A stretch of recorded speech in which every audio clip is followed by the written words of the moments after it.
Above Lake Ta al this week, a pillar of smoke and flame and steam. It mushroomed at one time 10,000 feet into the air, a funeral pyre for hundreds of Filipino villagers and fishing families. Most were trapped in their beds when the volcano boiled over after 54 years of smouldering serenity. Today, 9 days after the eruption, the exact death roll is still uncertain. First reports of up to 5,000 killed have been discounted, but officials say the final figure will certainly exceed 500.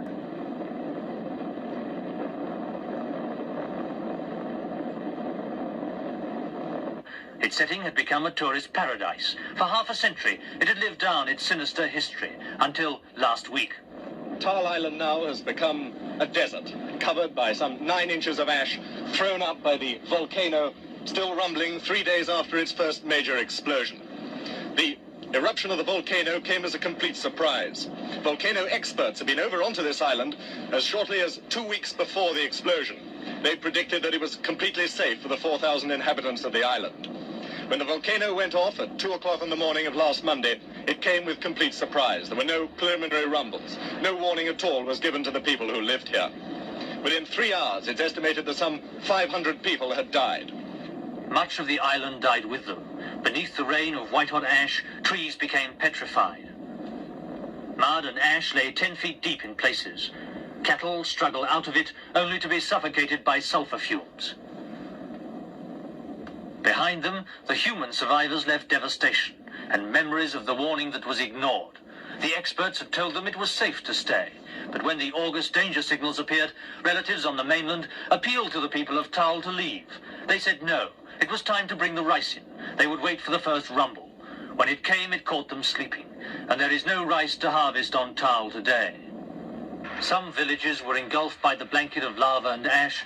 In others, just a house here and there was left standing. Nobody yet knows whether the families who lived here have survived, whether they'll return to build again, with the help of the £45,000 disaster fund set up by President Macapagal of the Philippines. Soon after the disaster, when it was feared that fresh eruptions were imminent, the government stopped people returning, and police put the island out of bounds.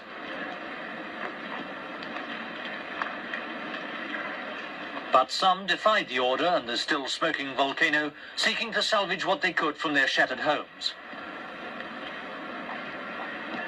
Among those who returned, Delfin Barrero. He's a fisherman with a wife and 10 children to keep on £3.10 a week. His home is 1.5 miles from the crater, but he's reluctant to leave, even though there's devastation all around.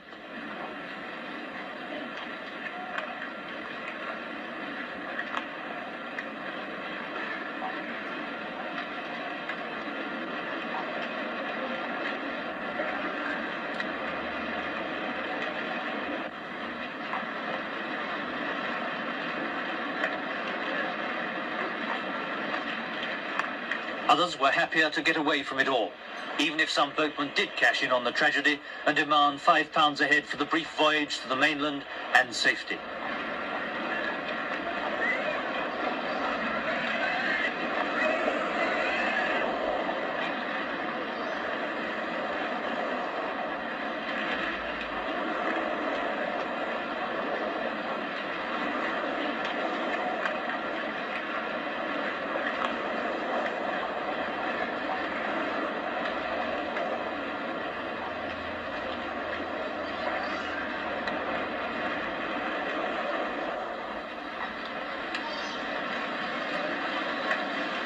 Red Cross and other emergency services went swiftly into action as the refugees gathered in schools and rest camps on the mainland.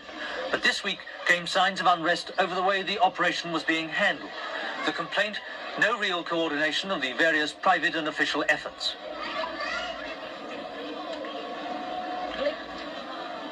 It's claimed that thousands not affected by the eruption are getting free supplies, while many deserving cases are getting nothing.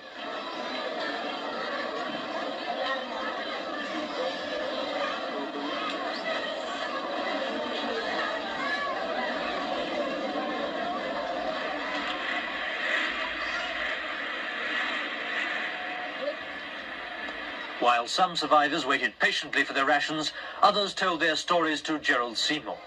Now, what happened to your village when the volcano exploded? Oh, I felt afraid.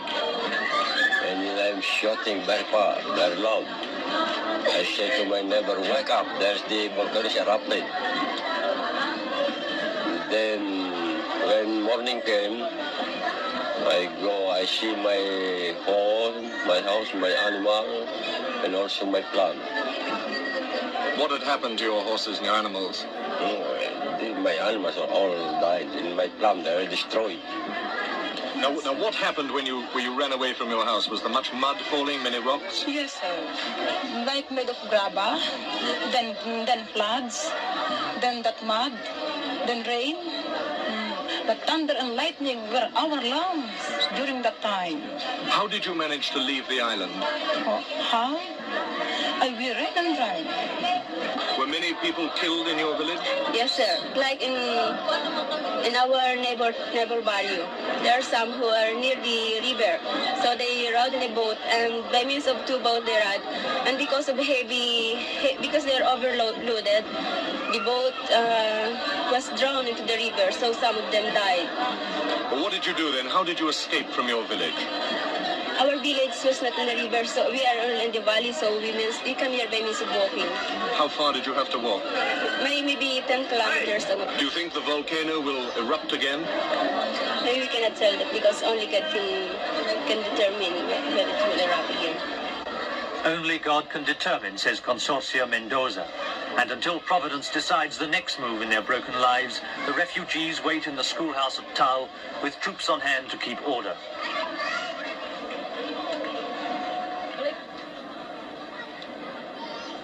The schoolhouse is not only a temporary home, but a makeshift hospital for the injured of all ages.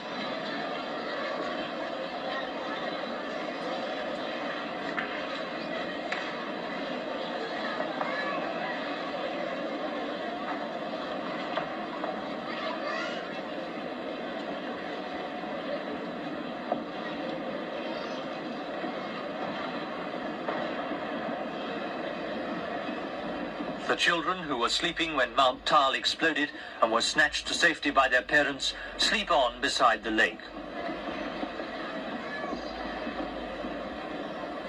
But these are the lucky ones. Many died in the frantic rush for the boats, and many more were injured. Dr. Garcia, what sort of injuries have you had to treat? Well, actually, most of them were burns incurred as a result of the throwing out of the hot lava emitting from the volcano. There were also injuries concomitant with the mud brush for safety. Those are the sorts of casualties that we have been feeling. How does a volcano kill people? Well, in this particular case, I think the death was caused by suffocation. Of those who weren't suffocated, some have homes to go back to, others haven't. But one thing they have in common. They lived on a volcano, now they share the vacuum of life in a refugee camp. Because the Filipino volcano experts have proved unable to predict whether or not the Ta al volcano will explode again, the authorities have taken the precaution of evacuating some 50,000 people from the shores of Lake Ta al. These people at the moment are living in pretty grim conditions. Someday, however, they'll go back to the shores of Lake Ta al. They'll go back to the island and again start cultivating the fields underneath the volcano, just as their grandfathers and grandmothers did 54 years ago after the first volcano on Ta al Island erupted. It remains to be seen whether or not this latest volcano will exceed in death toll the performance of the one in 1911. On that occasion, 1,100 people died.